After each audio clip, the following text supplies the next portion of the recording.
So before the season started, I looked at the NFL schedule and started plotting out which guests I wanted each week. And when you're talking about the first ever NFL game in Dublin, I circled that and said, okay, I need someone who is either on the ground there or has a real connection to the NFL and Ireland. And I'm going to want them on in week 4. So I guest hosted the Pat McAfee show, and I asked those guys, and whether it was Boston Connor or Ty Schmidt, and they immediately said this man. Then I reached out to the NFL league offices, and they said, oh, well, you've got to get on this guy. Trust me when I tell you, there is no one more plugged in about NFL football and has been a greater ambassador for football in Ireland than our guest today. It is the man behind Pro Football Ireland, Mr. Michael McQuade. Michael, welcome to the Schrager Hour as our featured guest for week 4. Peter, as we say in Ireland, Gurmia Margaret, thank you very much. What can I say? I never thought I'd see this day. Obviously, coming on the podcast is fantastic, but like an NFL game in Ireland, it's a really historic few days for all of us. We're all very, very excited. Okay, so let's jump out of this thing like we're being shot out of a cannon, because I know how excited everyone is over there, but I've also been following your social media feeds, and I feel like this is your Super Bowl, and it's not just an annual event. This is like years and years and years in the making. For the American sports fan, they see this and they go, oh, that's cute. Or they say, oh, okay, another international game. Tell us why Ireland and Dublin specifically is such a milestone moment for the league. Well, I remember standing in, is it Marienplatz, watching you guys back in the day on Good Morning Football in Munich, you know how special that weekend was. Like that, I've been lucky enough to go to 4 Super Bowls, and that was more exciting. Like that weekend, emotionally, I enjoyed more than anything like that there. We're good crack, as we say. We are good crack. We enjoy our sports. We're a sports island, and we enjoy having a good time. I think when you've got 9.5 to 11 or so % of people in the US that identify or have an Irish American background, and the connections that we both have as two countries, I think it's the perfect fit. And I'm almost sitting here this week doing interviews, asking myself internally, how has this not happened years ago with the growth of the NFL? But it's here, and yeah, man, it's just so exciting. Okay, so you're not an ex-player. You're not an ex-coach. You're not. How did you yourself become kind of the face of Dublin, Ireland football, and how did you yourself get on everybody else's, radar as the guy? I mean, first off, in terms of actually getting into the sport, maybe when I was 19 or 20 in college, watching it late at night, man, we're talking like 2:30, 3 o'clock in the morning, Tim Tebow, Monday Night Football-esque sort of stuff. But we got there. I looked at different teams, and honestly, whenever COVID started, I obviously was a fan throughout different seasons. I just sort of said to myself, well, I've got all this time, let's have some fun, let's see what we can do. And throughout those years, especially over the last 18 to 24 months, it's just grown and grown in expectation. We've had the Pittsburgh Steelers among different teams come into the market for marketing. And yeah, it's just really exploded, man, in terms of interest. And one really important factor as well, Peter, I have found is the international player pathway, which I know you're really aware of with different players coming in. Like we have the opportunity to have different kickers and different people now from Ireland play Gaelic sports or rugby and then go into the NFL. And that's just game changing. Yeah, so give me some of those players, because I can't off the top of my head name you any Irish players in the NFL. Are there a few? There are a few. So first off, one of the guys moved over when he was younger, Dan Whelan. I'm going to say he's a Pro Bowler this year. I'm hoping for the Green Bay Packers. He's playing obviously every week at the moment, and props to Dan. We've got a few guys on practice squad rosters. Charlie Smith for the New Orleans Saints was with the IPP. Mark McNamee signed with the Green Bay Packers in the practice roster. And we've also got a guy who could be in line for maybe some action this weekend with Graham Gano. Jude McAtamney from Derry. All of those lads mentioned have got an Irish sports background, Gaelic football background, and they can kick for days, basically. So I don't think we're far off seeing another raft of talent going in as well. Okay, and then Dublin itself, like here we drop our product into your city and we say, okay, we did it, and we move on to the next. But I know this is months and months in the making. Like, where are we at the excitement level now as we record this on the Wednesday before the Vikings and the Steelers really get settled to get in there? It's funny, I live about an hour or so north of Dublin, about an hour and a half, and I was joking with my family, I've been in Dublin more in the last 6 months than in my life, and It's obviously, it's sort of been picking up every time you go down, but I got down last night on Tuesday, Peter, and walked into the Vikings bar and then the Steelers bar. So they have a bar each in the city. And today you can see a lot of people coming in. There's people literally going to like the NFL shop with their suitcases. They've just landed and you're like, man, this is just, it's really special. And there's a real optimism, a real positivity. And you sort of hope the weather's really good. If it just stays like that for Sunday, I think we're going to have a very good time. Okay, so where are they playing the game? Again, if I come at this as if like I know nothing, realize there are so many games on the NFL schedule. There are bigger matchups this Sunday. We've got Packers, Cowboys, we've got Chiefs, Ravens, you've got Buccaneers, Eagles. Vikings, Steelers on paper doesn't jump off the page, and yet you put the Dublin thing and the Sunday morning thing. Tell us about where they're playing, what's the stadium, and what we're experiencing from a stadium and game experience standpoint. You're right when you mentioned some of those names or just some of those games. Obviously, when you have that earlier game, it's extra football for people in the US, so it's great. Croke Park, I call it, and a lot of people call it the Mecca of what we have in Ireland. On a normal day for Gaelic football, which is like, imagine rugby and soccer mixed together, and hurling, the sport with sticks, 82,300 people.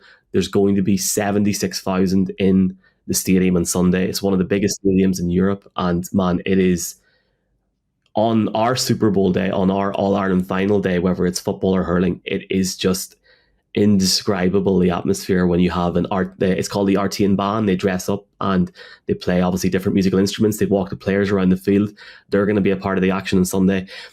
I think what I would say for people like yourself or people that watch international games early in the morning, it's going to be very different to Tottenham or Wembley or even Germany. Explain that. I love this. I want to feel Ireland when I watch it. I don't want to just feel Europe. I want Ireland. Well, they're really using a lot of different Irish talent in the stadium, but the RTN Band is one of the different acts that are confirmed pre-game. The stadium is different to any international game so far to an extent because the field is huge, because a Gaelic football field is way bigger. It's pure grass, so it's going to be different to turf, which some players might like. We'll see what happens on Sunday. And the field is going to be very enclosed. So no matter where you are in the stadium, you're going to, no matter, even if you're a little bit far away, you're going to feel very, very tight in. There's no bad seat in the ground. And when you're sitting at the very, very top of the upper decks, you can literally look out. There's a smaller stand called the Hill, which is iconic historically in Ireland. And you can see across the whole city.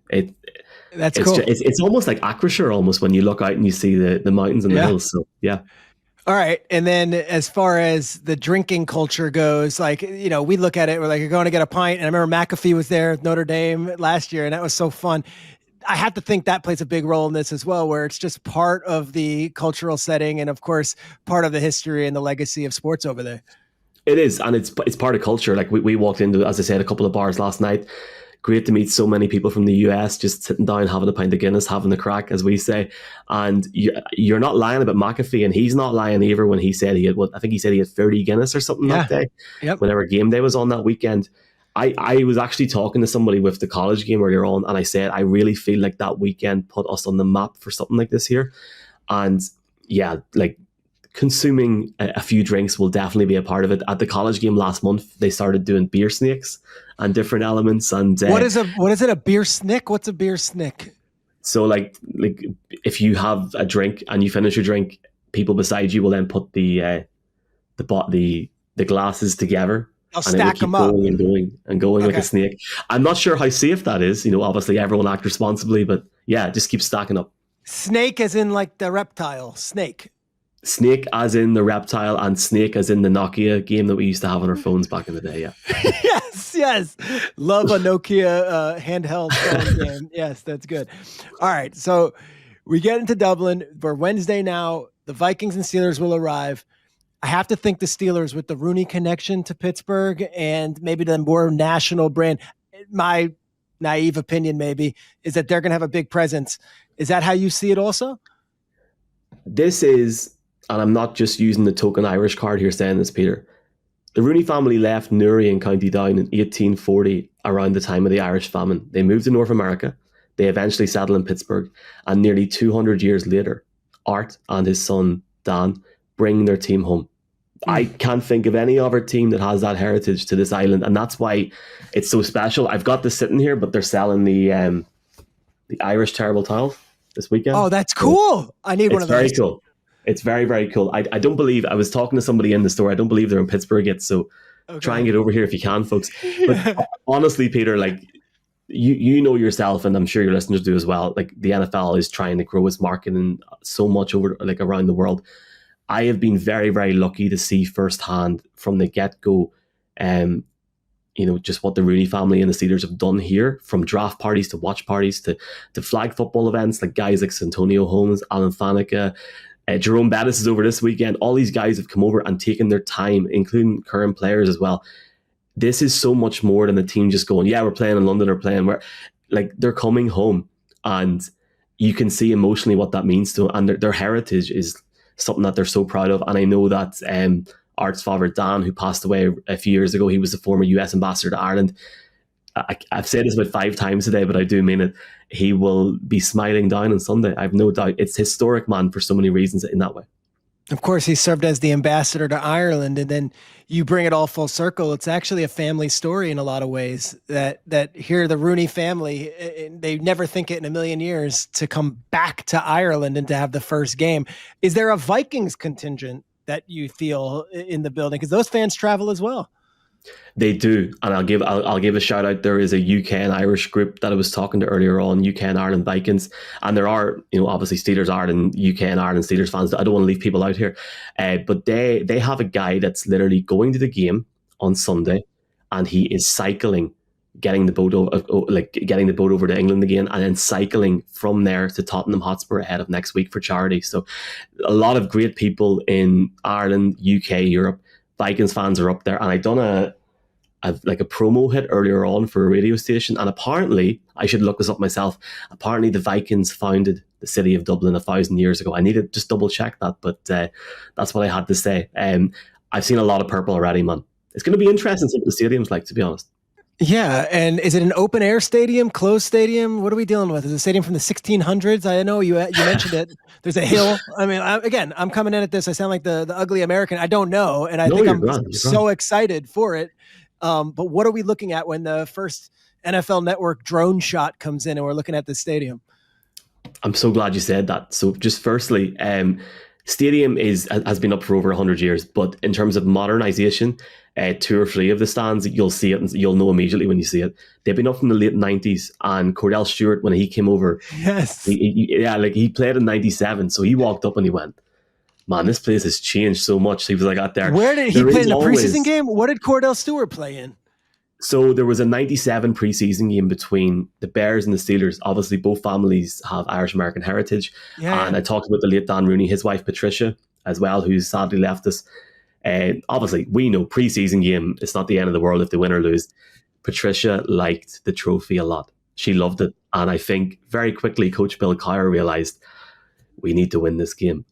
So that trophy's still in Pittsburgh right now. But there is, on an All-Ireland final day especially, and I'm sure it'll do it on Sunday, they get a drone up to the smallest stand, which sort of comes into the stadium. Man, when they play the national anthem on All-Ireland final day, and when that anthem has about 5 seconds to go, it shows just city of Dublin and a sea of different colours, 80,000 people. Maybe it's because I'm from here, but you get emotional looking at it. You get emotional thinking about it. I've almost got a tear in my eye thinking of what it might be now. It's going to be very, very special. And I know I keep saying that word, but it really will be. And that's something to look out for, folks, if you are up a little bit earlier on Sunday morning.